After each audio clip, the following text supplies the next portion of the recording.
The Mojave Desert burst into artificial dawn at 2:47 a.m. as something tore through the atmosphere, trailing blue fire. Dr. Madison Brooks watched through her telescope as the object's trajectory shifted impossibly, bleeding plasma as it fought against gravity itself. This was no meteor. "Control, are you seeing this?" Her words were swallowed by the growing roar. The object's descent carved a luminous path across the night sky, banking in ways that defied physics. The feed from her quantum imaging array exploded with data, energy signatures unlike anything recorded in human history. The impact came 3 minutes later, the shockwave rattling her mobile observatory 7 miles from ground zero. As dust clouds bloomed across the desert floor, her instruments registered something that made her heart stop. Organized energy patterns. Not residual heat, but active power signatures. Her secure line crackled. "Dr. Brooks, this is General Morrison. You're ordered to maintain position and..." "With respect, General, whatever just landed is still active." She was already grabbing her hazard kit, and it's failing. "Those energy patterns are degrading by the second. If you want anything left to study, I need to get there now." A pause. "You have 15 minutes before the containment team arrives." "Don't make me regret this, Brooks." She was in her reinforced rover before he finished peaking. The vehicle's tires kicked up rooster tails of sand as she raced across the desert, following the fading energy signature. Her disgrace after the Jupiter signal incident 3 years ago hadn't stripped her of her clearance, just her reputation. Now, finally, she had a chance to prove she'd been right all along. The crash site emerged from the dust, a trench half a mile long, glowing with otherworldly light. At its end, something that defied explanation. A pod of impossible metals, its surface rippling like liquid mercury despite the heat of impact. But it was the holes in its hull that made her breath catch. Not damage from the crash. Weapons fire. Movement. A hatch was opening. Training and protocol screamed at her to wait for containment, but the energy signature was failing fast, and with it, possibly Earth's first contact with alien life. Brooks grabbed her med kit and approached, heart thundering. The being that emerged was humanoid, but the similarities ended there. Its iridescent skin pulsed with bioluminescence, patterns racing across its surface like digital code made flesh. It was also, very clearly, dying. "Don't." It gasped in perfect English, making her freeze. "Don't. Help me yet. Message first. Survival of your species depends on it." Brooks knelt beside the alien, her medical scanner revealing catastrophic internal injuries. "I'm Dr. Madison Brooks. You're safe now. Let me." No time. The alien's skin flickered, the patterns becoming erratic. "I am Kex, last survivor of the Arxos Defense Force. We fought. We lost. Now the hierarchy comes for Earth." Its luminescent eyes fixed on her with terrifying intensity. "You have 6 months before they arrive. They will offer you one chance to submit, to kneel, to serve. Who is the hierarchy? Why? They harvest worlds, species, traits. Those who submit become slaves. Those who fight." Kex's body spasmed, patterns of light racing faster. "Those who fight learn the cost of defiance." In the distance, helicopter rotors thundered. The containment team was arriving early. Brooks had maybe seconds left. "Your species has something they want. Something unique. In my pod, data, proof." Kex's voice was failing. "Help me live, and I will help you prepare. But know this, the choice to fight must be unanimous. One nation submits, all of humanity becomes slaves. You have 6 months to unite your world, or watch it burn." The alien's eyes rolled back, bioluminescence dimming. Brooks thrust aside protocol and pulled out her regeneration stimulants. As she fought to stabilize Kex, her mind raced. The Jupiter signal hadn't been a glitch in her equipment. It had been a warning. And no one had listened. Now, as military helicopters descended and rifles trained on her position, Brooks made a choice. She would save this alien. She would prove her theories right. And maybe, just maybe, she would help save humanity from what was coming. The real question was, would humanity be worth saving if they had to become monsters to survive? 3 months into humanity's deadline, Dr. Madison Brooks stared at genetic data that shouldn't exist. Her secure lab beneath the Nevada desert hummed with quantum processors as they analyzed Kex's DNA, if you could even call it that. The alien's genetic structure wasn't just different, it was impossible. "Run it again," she ordered the AI system. On the medical bed behind her, Kex watched with those unsettling luminescent eyes. After weeks of regenerative therapy, the alien's wounds had mostly healed, revealing patterns of light that shifted like living circuitry beneath translucent skin. "Doctor." Kex's voice carried that strange harmonic quality. "You're seeing exactly what the hierarchy designed. My people weren't born this way. We were improved." The holographic display exploded with new data as the latest analysis completed. Brooks felt her hands shake as she read the results. This isn't improvement. It's systematic genetic harvesting. They're collecting traits from every species they encounter. "Now you understand." Kex moved to stand beside her, the motion unnaturally fluid. The hierarchy doesn't just conquer. They evolve through conquest. Each species they subjugate adds to their biological library. Those who submit are selectively enhanced. Those who fight are harvested anyway. Brooks finished, her voice hard. She brought up a new dataset, human genome mapping alongside Kex's biological scans. "But they've never seen anything like us, have they? Our neural architecture, our synaptic plasticity, we're different." The lab's security system chimed a warning. General Morrison was arriving for his daily briefing. Brooks quickly saved her findings to her secure drive. The UN Security Council was still debating submission, and her research could tip the scales. Morrison entered with his usual scowl. "Please tell me you have something that justifies the billions we're spending on this facility, Doctor." "Better." Brooks projected her findings. "I know why they're coming. Humanity has something unique. Our brains can form new neural pathways at a rate that's completely foreign to their biological database. We don't just learn, we adapt and evolve our thinking patterns in real time." "And this helps us how?" Morrison demanded. Before she could answer, the lab's lights flickered. Brooks felt her skin prickle. Something was wrong. Kex's bioluminescence flared in alarm patterns. "They're already here." The security system screamed to life as explosions rocked the facility. Through the chaos, Brooks glimpsed figures moving with inhuman precision through the smoke, humanoid forms with skin that rippled like mercury. "Hierarchy scouts," Kex snarled. "They're after the research." Morrison drew his sidearm, but Brooks was already moving. She slammed her hand on the emergency protocols, initiating a data purge. The quantum processors began to overheat, designed to destroy themselves rather than be captured. "The ventilation shaft," she shouted to Morrison. "It leads to the surface bunker. Get Kex out. I'll wipe the systems." "Brooks." "That's an order, General. We can't let them take this data." As Morrison reluctantly escorted Kex to safety, Brooks faced the approaching scouts. Her fingers flew across the console, corrupting data streams. The doors wouldn't hold much longer. In the final seconds before the breach, she made a discovery that changed everything. The neural interface prototype she'd been developing based on Kex's biology. It wasn't just compatible with human minds. According to the simulations, human consciousness could enhance it, improve it in ways the hierarchy had never imagined. The doors exploded inward. Brooks sent the final command sequence, initiating total system destruction.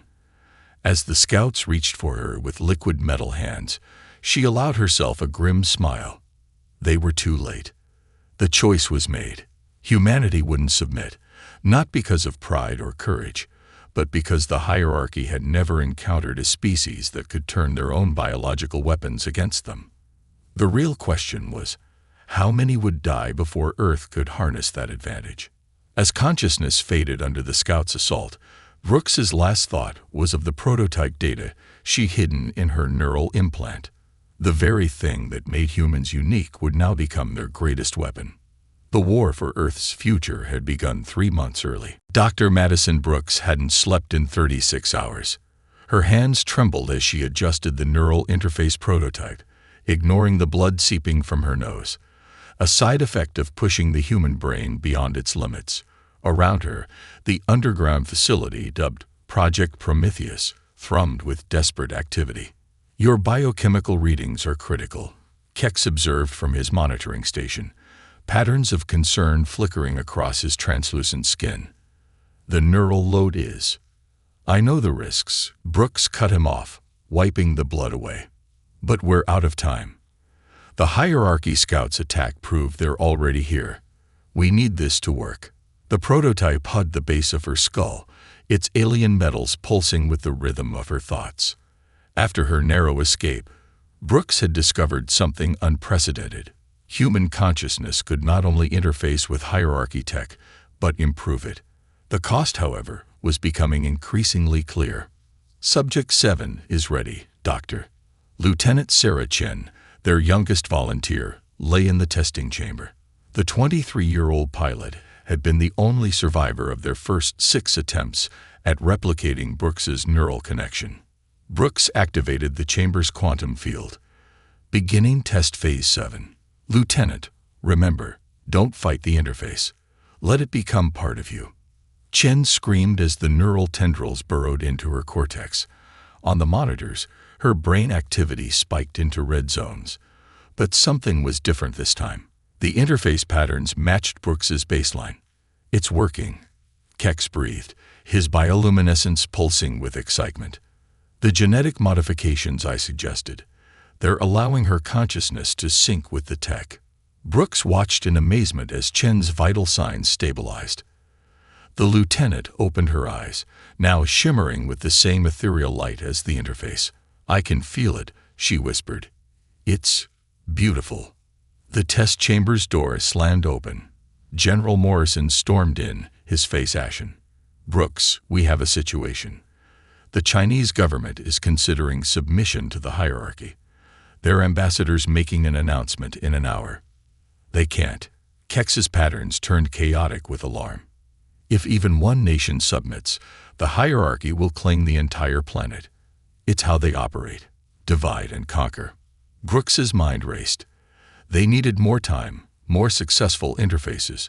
"But maybe, Lieutenant Chen, are you ready to show the world what humanity can do?" Chen sat up, the interface gleaming. "What do you need, Doctor?" 30 minutes later, they were streaming live to the UN Security Council. Chen stood in the center of the test chamber, surrounded by salvaged hierarchy tech from the scout ship. Brooks took a deep breath and activated the interface. The effect was immediate and stunning. Chen's consciousness merged with the alien technology, transforming it, improving it. Weapon systems that had taken the hierarchy millennia to perfect were being rewritten by human intuition. The impossible was becoming possible. "This," Brooks addressed the stunned council members, "is humanity's advantage. We don't just use technology. We transform it. The hierarchy has never encountered a species that could do this. But we need every nation, every resource committed to the fight. If we stand divided, we fall." The Chinese ambassador's face showed clear conflict. "The interface, it appears to be killing her." Brooks couldn't lie. "Yes, the neural load is immense. But Lieutenant Chen and our other volunteers chose this, because the alternative is watching our entire species become genetic cattle for the hierarchy's evolution." Chen stepped forward, her enhanced eyes burning with determination. "I volunteered because Earth is worth dying for. The question is, what are you willing to sacrifice to keep humanity free?" The chamber fell silent. One by one, the council members cast their votes. Unanimous. Earth would fight. As the feed cut off, Chen collapsed. Brooks caught her, watching blood trickle from the young lieutenant's nose. just like her own. They had their answer, but at what cost? The interface was killing them, changing them into something no longer quite human. But as Morrison coordinated worldwide deployment of their first successful prototype, Brooks realized humanity had crossed a line. To fight monsters, they would become something even the hierarchy feared. A species willing to burn its own evolution into the stars.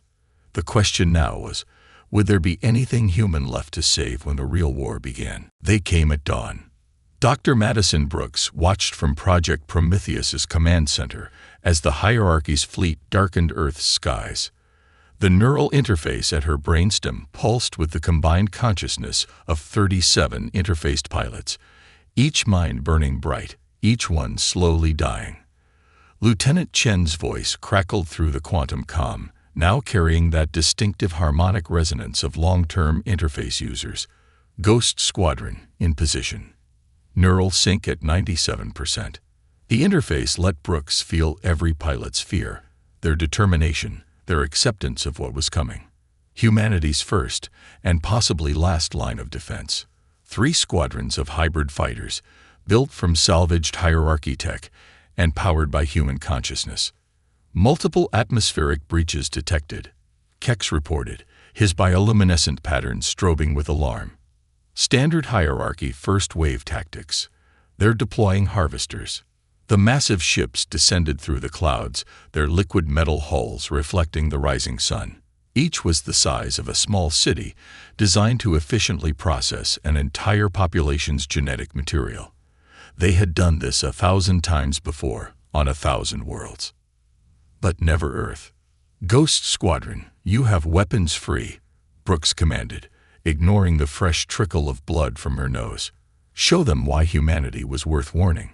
The hybrid fighters screamed into action, their forms shifting like liquid mercury guided by human thought. The hierarchy harvesters deployed standardized defense patterns, perfect formations developed over millennia of conquest. They never stood a chance.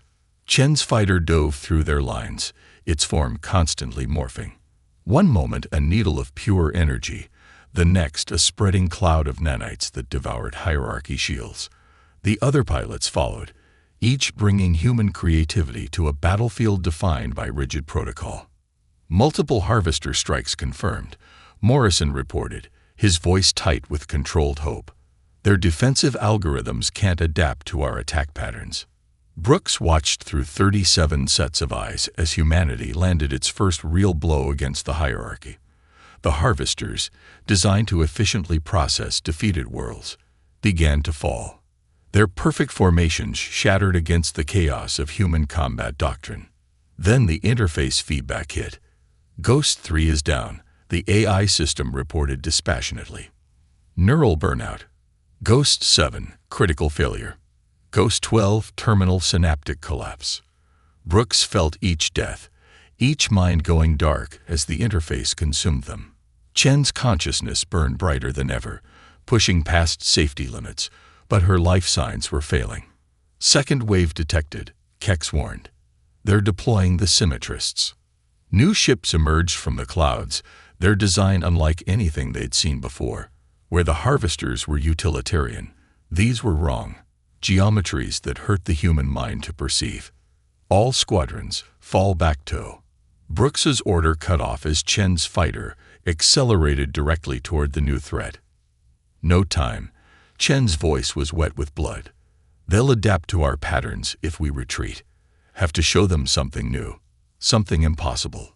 Sarah, don't. But Chen was already moving, her consciousness expanding through the interface in ways Brooks had never thought possible. The lieutenant's hybrid fighter began to change, incorporating the impossible geometries of the symmetrist ships, but twisted, reformed by human imagination, into something that should not exist.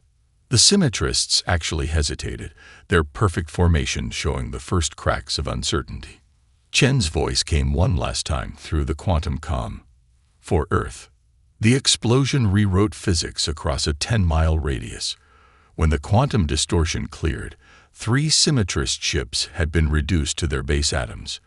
But Chen and 6 other pilots were gone, their minds burned out by the power they'd wielded. Multiple hierarchy ships in retreat, Morrison announced, his victory hollow. First wave repelled, but we lost 19 pilots. Brooks stared at the interface data, at the price of their first victory. They'd bloodied the hierarchy's nose, shown them humanity wouldn't be harvested easily. But at what cost? The interface was consuming their best and brightest, turning human consciousness into a weapon that burned its wielders alive. As cleanup crews moved to salvage what they could from the battle, Brooks felt the weight of every dead pilot in her mind. They'd won their first battle. But the war had only begun, and humanity's strongest weapon was its most double-edged sword, the willingness to sacrifice everything for victory. The Symmetrist commander's hologram loomed over the war room, its perfect geometric form a testament to hierarchy evolution. Dr. Madison Brooks studied the captured transmission, her neural interface pulsing with the combined trauma of 36 battles across 3 continents. "Your resistance is mathematically futile," the beam stated, its form shifting through precisely calculated patterns designed to induce submission. "Your species generates chaos, disorder. Submit, and we shall perfect you." Brooks cut the transmission, turning to face the remnants of Earth's Defense Council. The neural interface program had expanded. 300 pilots now fought across the globe, each one slowly burning out their mind to keep humanity in the fight. "They still don't understand," she said, wiping fresh blood from her nose. "Their perfect order, their mathematical certainty, it's becoming their weakness." General Morrison, aged decades by 2 months of war, nodded grimly. "The Symmetrists are breaking. Every failed prediction, every defeated squadron. They can't process it. But we're losing pilots faster than we can train them." Kex's bioluminescent patterns rippled with what Brooks had learned to recognize as hope. "Show them the new data." Brooks activated the quantum display. Combat footage played from multiple perspectives. Interface pilots deliberately introducing randomness into their attack patterns, switching tactics mid-fight, embracing chaos theory as a weapon. "The hierarchy evolved through perfect prediction," she explained. "Their genetic harvesting, their technological advancement, all built on calculated certainty. But humanity." She gestured to her neural interface. "We're teaching their own technology to embrace chaos, and driving ourselves mad in the process," Morrison added quietly. He wasn't wrong. The interface pilots were changing. Those who survived more than a few battles began displaying new traits. Geometric patterns appearing in their iris, skin developing a metallic sheen, thoughts moving at quantum speeds. They were becoming something new, something that frightened even the hierarchy. "New Symmetrist assault detected," the AI announced. "Sydney Defense Grid reports multiple capital ships." Brooks connected to the grid, feeling the minds of 23 pilots light up in her consciousness. Among them was Captain Marcus Rodriguez, one of their longest surviving interface users. His mind felt different now, evolved beyond standard human patterns. "Show them the cost of perfection," Brooks ordered. The battle unfolded across multiple dimensions of space and thought. Rodriguez's squadron didn't just fight the Symmetrists. They introduced impossible variables into the battlefield. Fighters split into quantum superpositions, attacking from perspectives that violated causality itself. The Symmetrists' perfect formations began to fracture. Their minds, evolved for mathematical certainty, couldn't process warfare that defied their fundamental understanding of reality. "They're retreating," Morrison announced, but his victory was tempered by the neural feedback screaming through the interface. "Captain Rodriguez, report status," Brooks commanded. His response came in geometric patterns rather than words, his consciousness having evolved beyond traditional communication. The interface translated. 7 pilots lost, their minds burned out by the impossible maneuvers they'd performed. But the Symmetrists had experienced something worse than defeat. They'd experienced doubt. "Neural scans confirm it," Keck said, his patterns pulsing with excitement.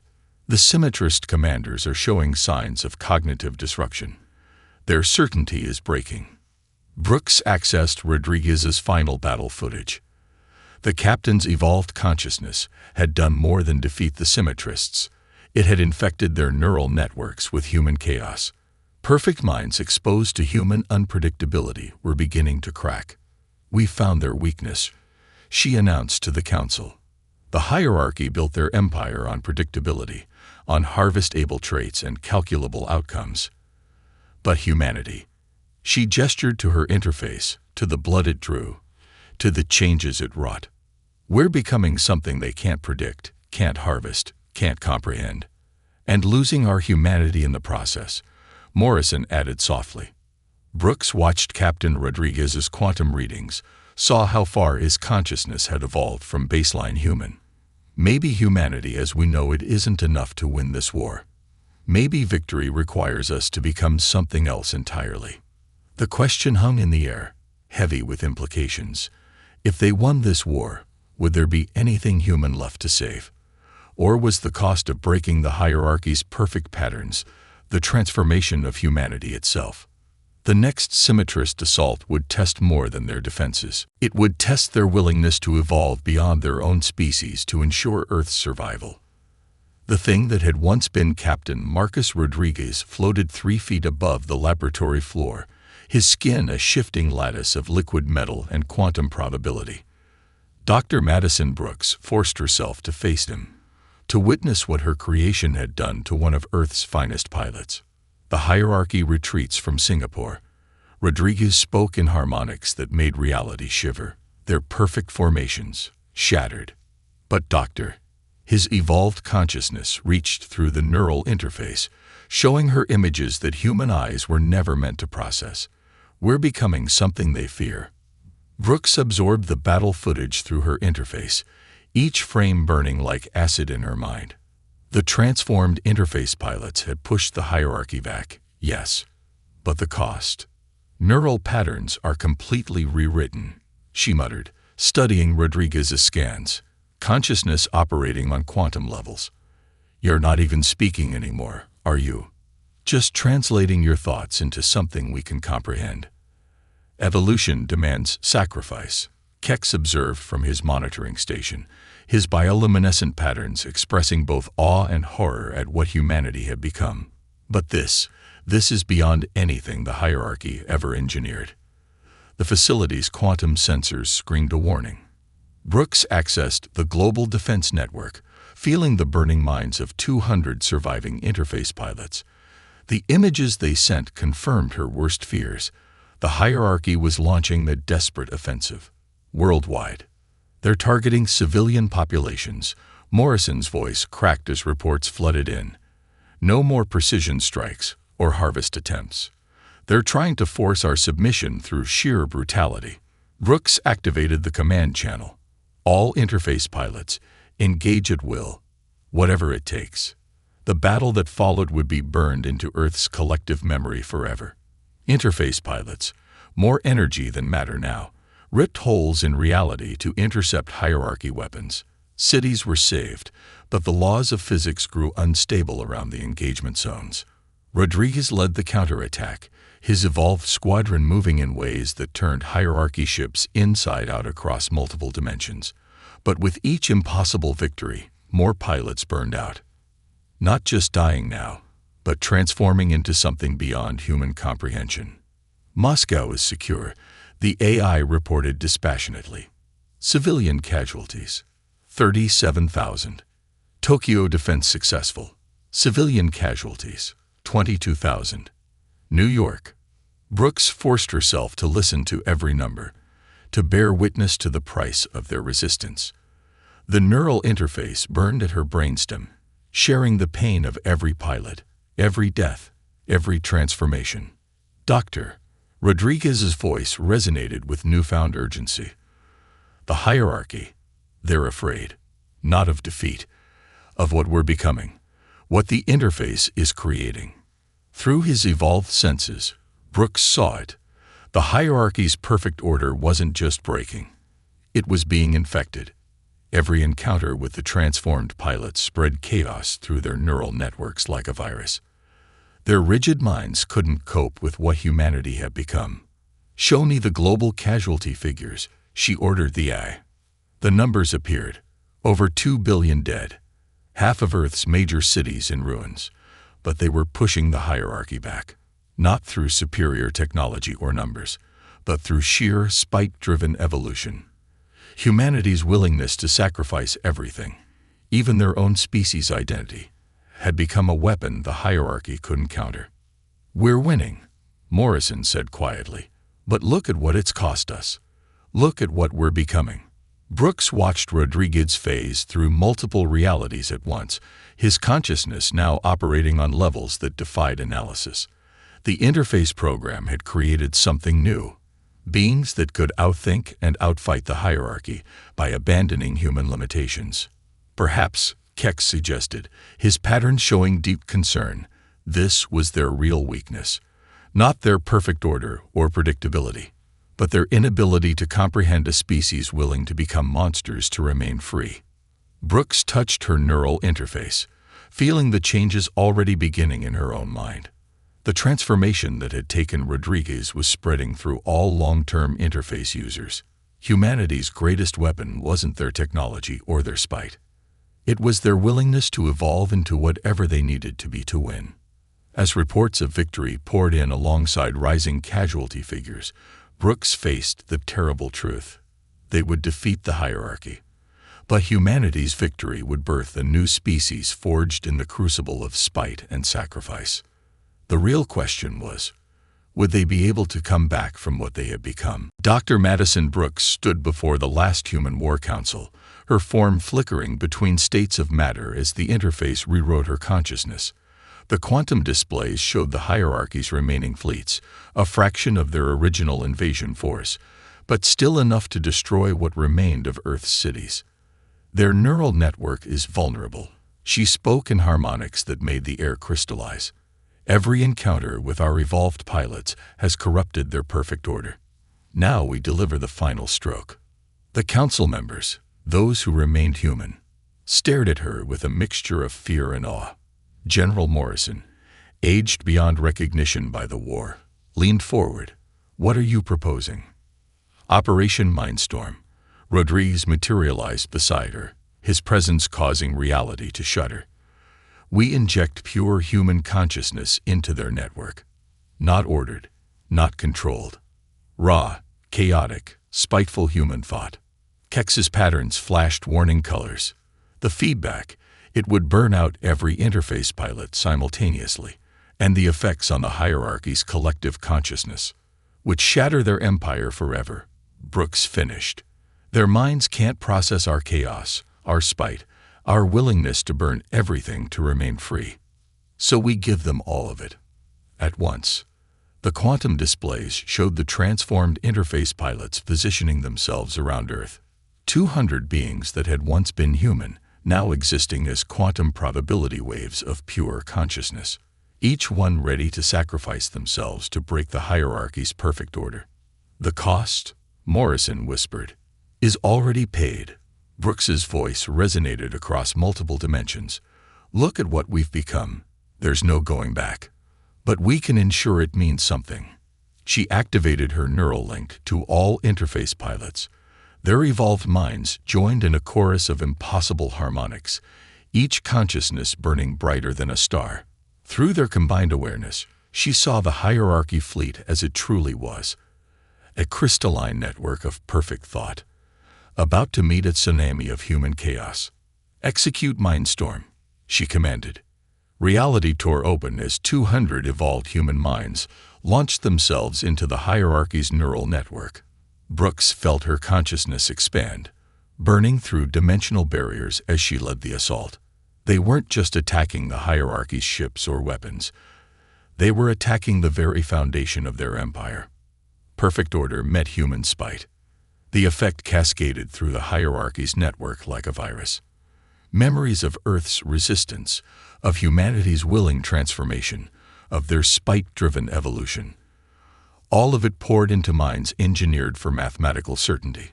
The hierarchy's consciousness, expanded across 1,000,000 years of empire, began to fracture. Through the interface, Brooks witnessed their perfect order collapse. Hierarchy ships started phasing out of reality as their crews' minds shattered. Their weapons, based on predictable physical laws, failed as human chaos rewrote the underlying mathematics. Multiple quantum breaches detected. The AI announced as reality itself buckled under the strain. Hierarchy neural network experiencing cascading failures. Their consciousness is fragmenting.